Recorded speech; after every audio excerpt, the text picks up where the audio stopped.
এই ধরনের বেয়াদবি করতে আসে কেউ যে পার্টির, তাকে বাড়ি থেকে টেনে নিয়ে রাস্তায় পিটবো না, সে যত বড় নেতা। আর এখানকার কর্মীরাই যথেষ্ট।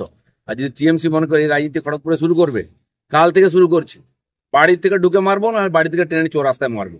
সব সবার জন্য আমাদের কোর্টে যেতে হয়, কোর্টের অনুমতি নিতে হয়। পশ্চিমবাংলায় টিএমসি সরকার বিরোধীদের সভা করার অনুমতি দেয় না, তাই বারে বারে কোর্টে যেতে হয়। এটা অভ্যাসে পরিণত হয়ে গেছে, এটা গণতন্ত্রের শোভা পায় না। বলছি বছর ঘুরলেই ভোট, 180টি আসনে টার্গেট নিয়ে শুভেন্দুকে পাল্টা আক্রমণ তৃণমূলের। ট্র্যাক রেকর্ড ধরলে 86টি পেতে পারে বলে কটক্ষ দেবাম। ইলেকশনের পরে এইসব তো গণনা হবে, আগে গুনে কি লাভ আছে? 26 আসুক ভাই। হোর্ডিং রাজনীতি, এতে কি পরিবর্তন হবে পশ্চিমবাংলায়? যার পয়সা আছে 4টে হোর্ডিং লাগিয়ে দেয়, যাকে কেউ চেনে না, যে জীবনে রাজনীতি করেনি, যে সমাজের জন্য কিছু করেনি, তারও বড় বড় হোর্ডিং আমরা দেখি। হোর্ডিং দিয়ে কিছু হবে না। যদি যাদবপুরের পরিবর্তন করার দরকার আছে গিয়ে করো, শিক্ষার পরিবেশ তৈরি করো, সে দম নেই। কে নেতা পার্টির মধ্যে সেই নিয়ে ঝগড়া চলছে, হোর্ডিং এর রাজনীতি শুরু হয়ে গেছে, এতে কিছু যায় আসে না। যাদবপুর যদি সমস্যা হয়, সমস্যা সমাধানের জন্য চেষ্টা করি। কাকে করা হয়েছে, কেন করা হয়েছে, টিএমসির লোকেরা প্রথম থেকে অভয়া তার পরিবারকে গালাগালি দিয়েছেন, অপমান করেছেন। আর এটা ওদের কালচার, সবাইকে অপমান করে। কারণ মমতা ব্যানার্জি জীবনে কাউকে কোনো সম্মান করেন, যারা তাকে রাজনীতিতে নিয়ে এসছে হাত ধরে, তাদের প্রতিও অসম্মান করেছেন। সেই কালচারটা টিএমসির মধ্যে আছে। তাই রাজ্যপাল, রাষ্ট্রপতি, উপরাষ্ট্রপতি, প্রধানমন্ত্রী কাউকে অপমান করতে ওরা তাদের বাধে না। আর এটা ধীরে ধীরে আমাদের পশ্চিমবাংলার কালচার হয়ে যাচ্ছে।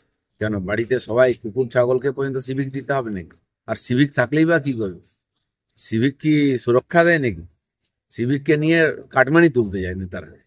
তো সেই জন্য বাড়ি বাড়িতে পুলিশ দিয়ে, সিভিক দিয়ে এক একজন নেতার বা কোনো বিশেষ ব্যক্তির সুরক্ষা তো সম্ভব নেই। পুরো সমাজের সুরক্ষা দেওয়ার দায়িত্ব হচ্ছে সরকারের। টিএমসির নেতাদের সুরক্ষা দিল, বাকি সমাজের লোকেদের কি হবে? তাদের জীবনের কোনো মূল্য নেই, মহিলাদের জীবনের সম্মানের কোনো মূল্য নেই। কি ধরনের কালচার শুরু হয়ে গেছে? নেতারা বলবে তার বাড়িতে একটা পুলিশ পাঠিয়ে দেবে, থানায় কোনো পুলিশ নেই, নেতার বাড়ি বাড়ি পুলিশ বসে আছে। এই ধরনের অ্যাডমিনিস্ট্রেশন একজন অসফল অ্যাডমিনিস্ট্রেটর হিসেবে মমতা ব্যানার্জি নিজেকে প্রমাণ করেছে। মেজায় হারায়নি, মেজায় ঠিক রেখেই বলেছি, যা বলেছি ঠিক বলেছি। আর আমি খড়গপুরে দাঁড়িয়ে বলে দিচ্ছি, এই ধরনের বেয়াদবি করতে আসে কেউ যে পার্টির, তাকে বাড়ি থেকে টেনে নিয়ে রাস্তায় পিটবো না, সে যত বড় নেতা।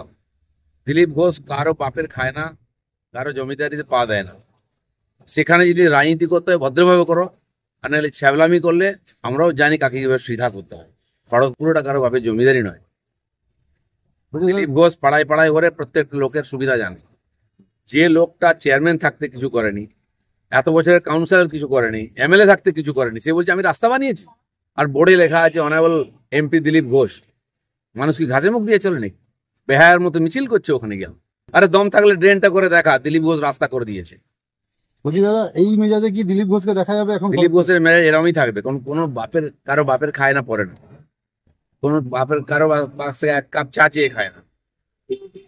না নেবো না, দেবো না, কিন্তু কাউকে ছাড়বো না। পার্টির পক্ষ থেকে কোনো ব্যবস্থা নেওয়া হবে কালকের ঘটনা নিয়ে? কার বিরুদ্ধে? কালকে যেটা ঘটনা ঘটেছে 6 পার্টি নম্বর। কি ব্যবস্থা নেই? দিলীপ ঘোষ যথেষ্ট, পার্টি লাগে না। আর এখানকার কর্মীরাই যথেষ্ট।